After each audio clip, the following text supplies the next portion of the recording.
स्वास्थ्य में चुनौतियां।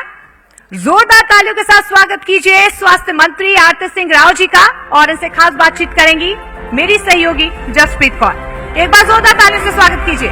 Welcome ma'am.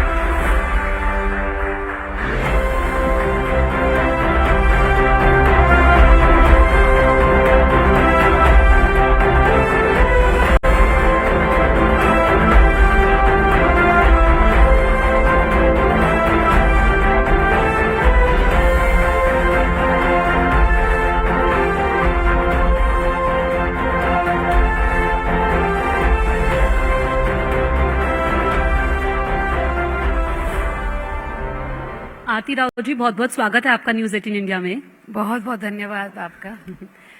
आप ये बताइए, स्वास्थ्य मंत्री आप हैं, हरियाणा को हेल्थ हब बनाने का लक्ष्य आप कैसे पूरा करेंगी? कितना काम अभी तक हो पाया है और चुनौतियां कितनी ज्यादा हैं? जी, मुझे ये डिपार्टमेंट मिले हुए अब कुछ 15 महीने हो 14-15 महीने हो गए। तो सबसे पहले तो मैं बताना चाहूंगी कि जब मैंने ये विभाग लिया था तो ऑपोजिशन से अक्सर ये बात की जाती थी कि हमारे पास डॉक्टर्स नहीं हैं। तो डॉक्टर्स की भर्ती हमने 1500 से भी ज्यादा आज के दिन की है पिछले 15 महीनों में। इसमें हैं आपके एमओज जो हमने 700 से 750 लगवाए हैं। हमने एएमओ जो आयुर्वेदिक मेडिकल ऑफिसर्स हैं वो 850 के करीब लगवाए हैं। और एनएचएम के साथ भी हमने कुछ 300 लगवाए हैं। तो स्पेशलिस्ट की सबसे ज्यादा जरूरत थी जो एनएचएम के थ्रू आज के दिन हमने लगाए हैं। उसके साथ साथ दूसरी जो बात मुझे अक्सर बताई जाती थी कि दवाइयों में हमारी दवाइयां नहीं मिलती, कहीं भी कोई भी सरकारी अस्पताल में दवाइयां नहीं मिलती। तो जो वाइटल और एसेंशियल ड्रग्स हैं आज के दिन, तो हमने 80% से ज्यादा हमने उसकी बिक्री कर दी है और आज के दिन प्रदेश में उसकी कोई कमी नहीं है।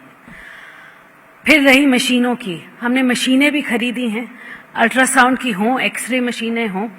हमने पीपीपी मोड पे सीटी और एमआरआई स्कैन लगवाए हैं। और हर डिस्ट्रिक्ट में हमारी यही उम्मीद है कि आने वाले वक्त में सीटी स्कैन तो लगभग सभी जगह लग चुका है पीपीपी मोड पर। एमआरआई बहुत जल्द सभी डिस्ट्रिक्ट हॉस्पिटल्स में 22 या 23 जैसे होने वाले हैं, 22 में तो लग ही जाएगा। और इसके अलावा इंफ्रास्ट्रक्चर को लेके भी हमने बहुत सारा काम किया है। इंफ्रास्ट्रक्चर अगर आप देखें तो हमने मदर चाइल्ड हॉस्पिटल्स बनाए हैं पूरे हरियाणा में। हर सिविल अस्पताल के साथ एक मदर चाइल्ड हॉस्पिटल बन रहा है। बिल्कुल।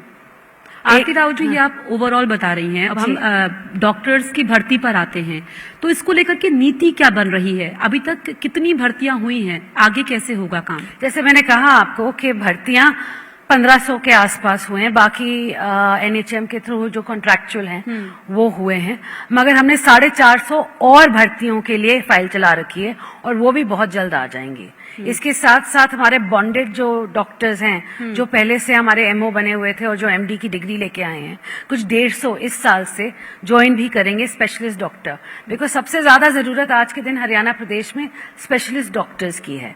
तो हमने इस साल से 150 तो आ ही रहे हैं, अगले साल और आएंगे जी, और सालाना आते रहेंगे। ठीक है।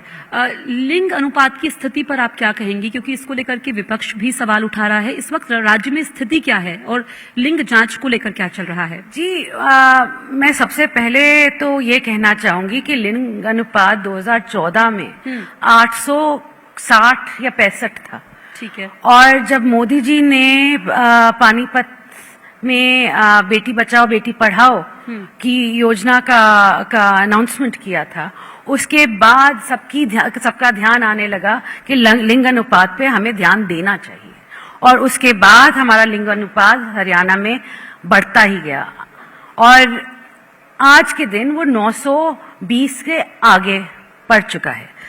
तो जब विपक्षी दल बात करते हैं तो उनके समय में और हमारे समय में तो जमीन आसमान का फर्क है। और हमने इसके लिए बहुत सारे कदम उठाए हैं। जैसे कि हमने स्टिंग ऑपरेशंस किए हैं। अच्छा। हमने आशा वर्कर्स को आगे किया है कि आप जाके पता करें कि कहाँ एक गर्भवती महिला है जिनके पास पहले से एक बेटी हो, तो उन पे थोड़ा सा नजर आप ज्यादा रखें, क्योंकि चांसेस ये हैं कि अगर एक बेटी हो तो वो एक बेटा चाहेंगे। उसके लिए हम आने वाले वक्त में उनके लिए जो सेल फोन्स हैं या टैबलेट्स हैं उनको भी खरीद के दे रहे हैं, ताकि सबका वो ध्यान रख सकें। हमने स्टिंग ऑपरेशंस किए हैं, हमने डिकॉयज बनवाए हैं। ठीक है। और डिकॉयज को हर प्रदेश में ही नहीं, प्रदेश से बाहर जाके भी हमने स्टिंग ऑपरेशंस किए हैं। हाँ ठीक जी, है। जी। अच्छा, जब मैं पढ़ रही थी तो मैंने देखा कि जो भिवानी और कोरियावास मेडिकल कॉलेज है, इसमें एमबीबीएस की क्लासेस जल्दी स्टार्ट हो गई हैं, तो इसको आप किस तरीके से देख रही हैं? जी, मैं बोलूंगी हमारे सीएम साहब का मैनिफेस्टो भी था, उनकी एक ये I would say it's his dream that her district में एक मेडिकल कॉलेज होना चाहिए। और भिवानी प्रगति पे था जब मैं पहुंची, और कोरियावास थोड़ा पीछे था। तो हमने काम जल्द करवाया, सरकार ने करवाया, सीएम साहब ने करवाया। मेरे आने के बाद मैंने भी उसमें थोड़ा सा ध्यान दिया। तो उसके बाद जब कोरियावास और भिवानी खुलने को था तो हमें एनओसी की जरूरत थी। तो हमने क्या किया था उस वक्त कि हमने हेल्थ डिपार्टमेंट, क्योंकि तीनों डिपार्टमेंट जो हेल्थ है, मेडिकल एजुकेशन, रिसर्च और आयुष, तीनों मेरे अंडर हैं, तो हमने हेल्थ से कुछ लोग डाइवर्ट किए थे पूरे प्रदेश से भिवानी और कोरियावास, ठीक है, ताकि वो उनकी एनओसी मिले। और फिर पिछले साल 100 सीटों में दोनों कॉलेज खुल गए हैं। वो हमारी बहुत बड़ी, ठीक है, हमारा काउंटर भी चल रहा है तो हम जल्दी से बाकी एरियाज भी कवर करेंगे। अच्छा, ये क्या वाकई ऐसा है हरियाणा में कि जो एम्बुलेंस है वो पुलिस की गाड़ी से भी जल्दी पहुंच रही जी है? बिल्कुल, ये बहुत ही बड़ी बात है। हमारे पास 2 महीनों में आया है कि हमारी जो एम्बुलेंस है वो पुलिस से भी जल्दी घटना स्थल पे जल्दी पहुंची है। अच्छा, तो बिल्कुल बहुत बड़ी बात है हमारे लिए। जी, ठीक है। अच्छा, कुछ टेस्ट होते हैं जो काफी महंगे होते हैं, चाहे हम सिटी स्कैन की बात करें, एमआरआई की बात करें, तो लोगों के पास इतना संभव नहीं हो पाता हर किसी के पास कि इतने महंगे वो टेस्ट करवाएं। इसको लेकर के आपकी सरकार क्या कर रही है? जैसे मैंने आपको पहले बोला कि CT scan, MRI scan PPP mode पे हर सिविल अस्पताल और मेडिकल कॉलेजेस में आज के दिन दिया जा रहा है, और जहां नहीं पहुंचा अभी तक, बहुत ही जल्द वहां भी पहुंच जाएगा। ये हमने कहा है, तो सारे सरकारी जो अस्पताल हैं, मेडिकल एजुकेशन के हों या डिस्ट्रिक्ट के हों, उनमें हमने ये सुविधा जरूर प्रदान करनी है। ठीक है, महंगे इलाज की हम बात कर रहे हैं तो कैंसर के मरीजों की संख्या भी राज्य में लगातार बढ़ रही है, और ये काफी महंगा इलाज होता है कैंसर का। तो लोगों को जो है ये इलाज मिल पाए और थोड़ा उनके इलाज में पैसे भी कम लगे, इसको लेकर के सरकार क्या कर रही है? जी, सबसे पहले तो ये बहुत सैड चीज है कि कैंसर के केस बढ़ रहे हैं। हमने कैंसर के लिए एक तो हमने आगे चल के एक नीति बनाई है कि हम ज्यादा से ज्यादा टेस्टिंग करेंगे, स्पेशली हम सर्विकल कैंसर की, ब्रेस्ट कैंसर की और माउथ कैंसर की, क्योंकि ये तीन सबसे ज्यादा कैंसर के कैंसर हैं जो हरियाणा में आज के दिन हैं। मगर आज के दिन हमारे पास डे केयर सेंटर हैं कैंसर के, जो हम हर डिस्ट्रिक्ट में शुरू कर रहे हैं। और आगे चल के जैसे ही हम अपना जो रणनीति बना रहे हैं ताकि और लोगों की जांच करवा सके और उनका इलाज भी हम मेडिकल कॉलेजेस में जल्द से जल्द और कम से कम, और या अब मैं बोलूंगी बल्कि कुछ बिना पैसे दिए हुए उनका इलाज करवा सके। अच्छा, बिना पैसे? तो उसके लिए कोई क्राइटेरिया भी होगा? जी, अभी तक हम रणनीति बना रहे हैं, तो जैसे ही होगा, क्योंकि अगले साल के बजट में, इस पिछले साल में हमने ये जेंडर रेशियो पे काम किया था, हमने मशीनों पे काम किया था, हमने मेडिसिन पे काम किया, इंफ्रास्ट्रक्चर पे काम किया। तो इस साल हम अनीमिया में काम करना चाहते हैं, कैंसर में काम करना चाहते हैं। तो जैसे रणनीति बनेगी पूरी आने वाले बजट के बाद, उसके बाद मैं उसका जरूर खुलासा करूँ। बिल्कुल। अच्छा, पीएम मोदी ने टीबी के पूर्ण उन्मूलन का लक्ष्य रखा है, हरियाणा में इसमें क्या प्रगति हुई है? जी, अभी हाल ही में नड्डा साहब ने एक मीटिंग भी रखी थी, हमारे माननीय हेल्थ मिनिस्टर ने, और हम गए थे। तो हरियाणा बहुत अच्छा काम कर रहा है टीबी पर। हर डिस्ट्रिक्ट पे, डिस्ट्रिक्ट हॉस्पिटल से सीएचसी तक हम जांच कर रहे हैं, और उसके लिए हमारे पास निक्षय मित्र भी हैं, निक्षय पोषण भी दे रहे हैं। और हम चाहते हैं कि जो हमारे टेस्ट और जांच कर रहे हैं वो और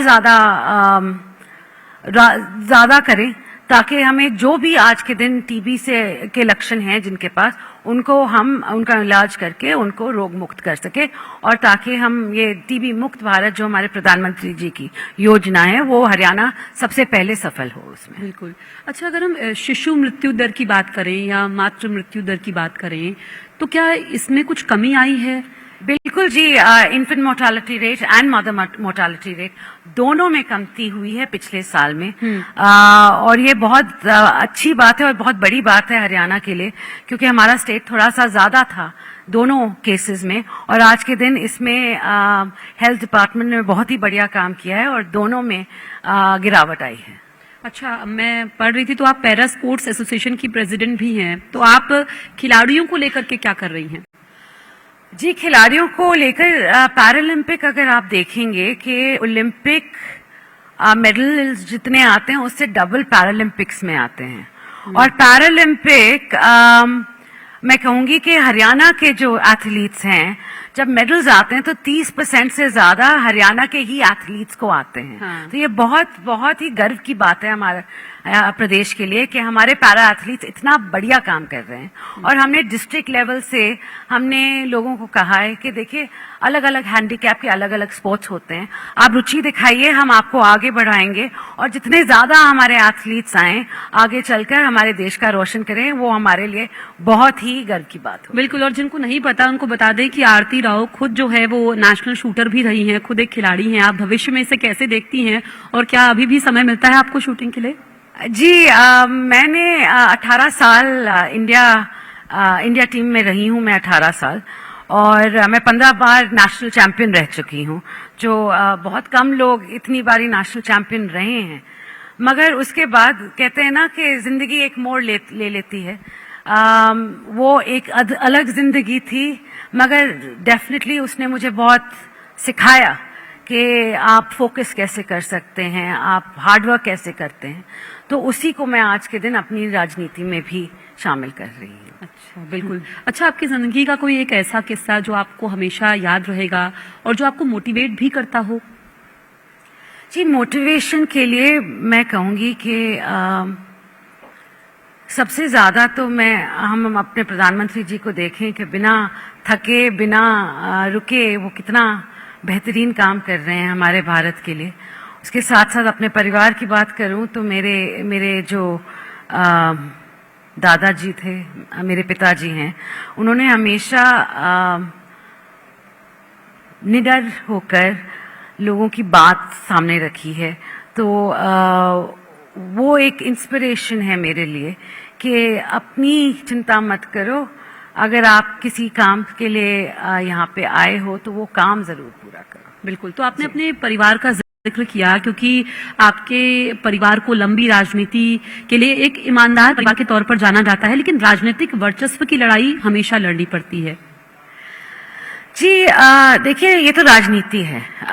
वर्चस्व लोग देते हैं, लोग बनाते हैं, और हर इलेक्शन में एक समय आता है कि आपको फिर से लड़ना पड़ता है।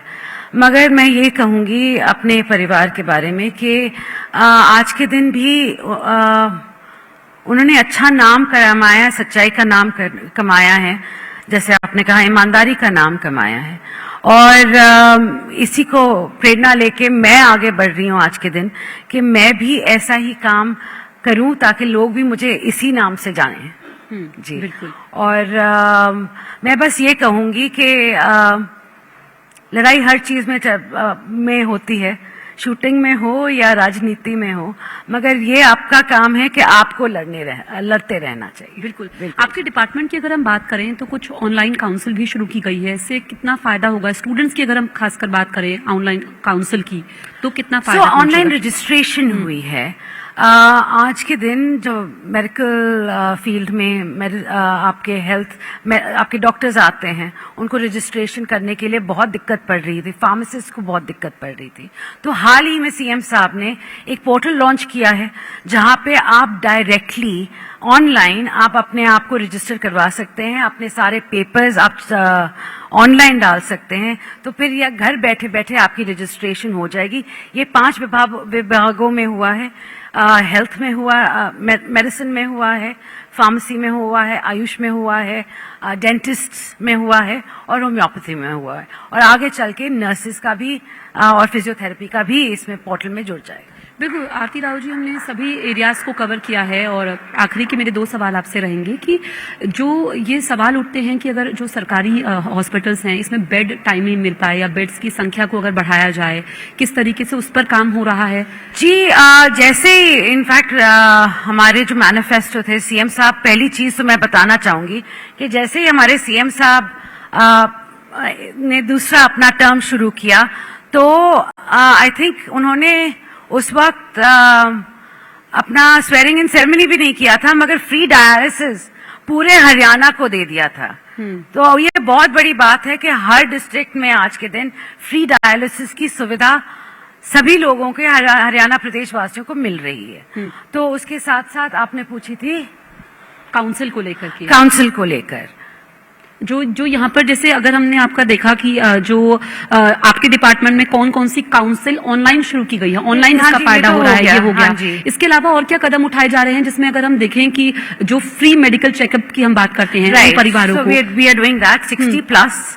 60 प्लस के हमारे जो हरियाणा प्रदेश वासी हैं उनको फ्री चेकअप्स मिलेंगे पूरे प्रदेश में, और इसका भी हमने बजट में समाधान किया हुआ है। तो आने वाले वक्त में जो भी 60 से ज्यादा होंगे उनका फ्री चेकअप पूरे प्रदेश में किया जाएगा। साथ साथ बहुत सारी और नीतियां हैं जो आने वाले वक्त में आपको बताई जाएंगी। जैसे आपने कहा सीटी स्कैन एमआरआई तो हो ही रहा है, हम मेडिकल एजुकेशन में भी बेहतरीन स्पेशलिस्ट डॉक्टर्स लगाने की कोशिश कर रहे हैं, हम और कॉलेजेस भी खोलने की कोशिश कर रहे हैं। क्या आपका लक्ष्य है? आपने और कॉलेजेस की बात की कि ज्यादा से ज्यादा स्टूडेंट्स की उसमें भर्ती हो और हम और स्पेशलाइज्ड डॉक्टर्स को देख पाए ताकि प्रदेश में डॉक्टर्स की कमी ना हो। बिल्कुल जी, आज के दिन हमारे पूरे स्टेट में 2700 से ज्यादा एमबीबीएस सीट्स हैं। ये बहुत ही बड़ी बात है और बहुत ही गर्व की बात है हमारे लिए। और साथ साथ हमने 100 स्पेशलिस्ट एमडी सीट्स भी बढ़ाई हैं पिछले साल में। तो आने वाले वक्त में ये जो हमारी जो किल्लत होती है डॉक्टर्स को लेके हमारे विरोधी बोलते रहते हैं, ये पूरी हो जाएगी जी। हमारे को डॉक्टर्स की कमी नहीं हो। तो क्या उसके लिए कोई आपके डिपार्टमेंट ने डेडलाइन भी रखी है कि इतने टाइम तक हमको ये पूरा करना है? जी, जल्द से जल्द। जैसे मैंने कहा एमडीज तो बन ही रहे हैं। इस साल 150 एमडीज हमारे पास आ भी रहे हैं, और इसके साथ साथ जैसे मैंने कहा 450 हमने और डॉक्टर्स शामिल करने, एमओज डालने की प्रतिक्रिया भी शुरू कर दी है, और वो भी जल्द आ जाएंगे। ठीक है, क्योंकि अपकमिंग ओलंपिक्स को लेकर के हरियाणा गवर्नमेंट का इंडिविजुअल खिलाड़ियों को लेकर के क्या प्लान है? जी, बहुत ही बढ़िया प्लान है। हम इंफ्रास्ट्रक्चर को दुरुस्त कर रहे हैं, सारी जगह दुरुस्त कर रहे हैं, और पूरी आशा है कि हरियाणा में ओलंपिक्स हो। और क्योंकि हमारे एथलीट्स हमारा नाम हमेशा रोशन करते हैं, और हमें I would say we should feel very proud that we belong to Haryana, to a state like Haryana, where it's not even just all the boy athletes, लड़कियां भी इतना बढ़िया काम कर रही है। मैं कहती हूँ लड़कियां और बेहतर काम कर रही हैं आज के दिन। क्योंकि आप पैरा स्पोर्ट्स एसोसिएशन की प्रेसिडेंट है, खुद आप एक खिलाड़ी हैं, आपने इतने मेडल्स अपने नाम किए हैं। जी बिल्कुल। तो मैंने वर्ल्ड कप्स में, वर्ल्ड चैंपियनशिप में, एशियन चैंपियनशिप्स में, कॉमनवेल्थ में मैंने सब जगह मेडल्स जीते थे। हाँ। अब वो लगता है कि वो एक पिछला जन्म था। मगर हाँ जी, आपने मुझसे पूछा था कि आपको अब बंदूक चलाने का कभी वक्त मिलता है, तो पिछले 15 महीने में तो नहीं मिला, मगर शूटिंग रेंज जाऊंगी जरूर, और पुरानी यादें फिर ताजा करने की मेरी पूरी मंशा है। अगर टाइम मिलेगा तो वो जरूर करूंगी। जरूर करेंगे अगर टाइम मिला। अच्छा, मेरा आखिरी सवाल आपसे जल्दी से, क्योंकि हमने बात की थी हेल्थ हब बनाने के लिए, जो खासकर अगर जो सीनियर सिटीजन है, आपने कहा कि उनका फ्री हेल्थ चेकअप की बात की, उनके लिए भी कुछ ऐसा है कि कितने अमाउंट तक का फ्री चेकअप उनको है इलाज के लिए? नो। सो हरियाणा में ये आयुष्मान भारत और चिरायु स्कीम से अलग बात है, क्योंकि वो है 1 लाख की जो नीचे जिनकी ईयरली इनकम उतनी होती है। अलग से हम 60 प्लस जो हमारे सीनियर सिटीजन्स हैं उनके लिए कर रहे हैं, और ये है ब्लड टेस्ट, आपके MRI scan, CT scan, x-rays, ultrasounds, ये सब कुछ आएंगे उसके अंदर। तो अगर कुछ भी चीज की जरूरत पड़े तो 60+ की शुरुआत कर रहे हैं। चलिए ठीक है। आरती राव जी, आप हमारे मंच पर आए, आपने इतनी जरूरी जानकारियां दी, इसके लिए आपका बहुत बहुत शुक्रिया। आपका भी बहुत बहुत धन्यवाद। फिलहाल रुकते हैं हम छोटे से ब्रेक के लिए। आप देखते रहिए News 18 इंडिया।